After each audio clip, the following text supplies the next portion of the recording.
Kimda kim bir kunda 100 marta la havla va la quvvata illa billahil aliyyul azim deydigan bo'lsa, butun umr kambag'allik nima ekanligini bilmay o'tadi.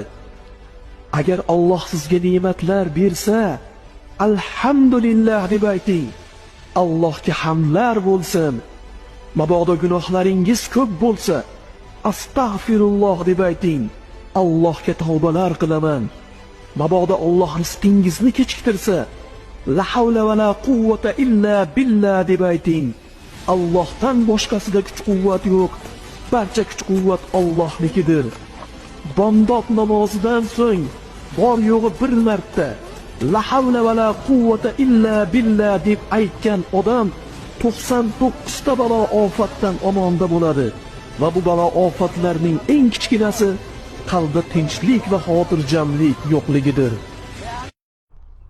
Kimda kim bir kunda 100 marta la havla va la quvvata illa billahil aliyyul azim deydigan bo'lsa, butun umr kambag'allik nima ekanligini bilmay o'tadi. Agar Alloh sizga ne'matlar bersa, alhamdulillah deb ayting.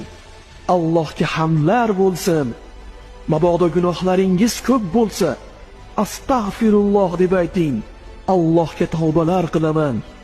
Mabodo Alloh rizqingizni kechiktirsa, la havla va la quvvata illa billah deb ayting.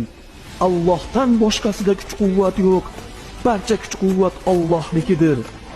Bomdod namozidan so'ng bor yo'g'i bir marta la havla va la quvvata illa billah deb aytgan odam 99 ta balo ofatdan omonda bo'ladi. Va bu balo ofatlarning eng kichkinasi qalbda tinchlik va xotirjamlik yo'qligidir.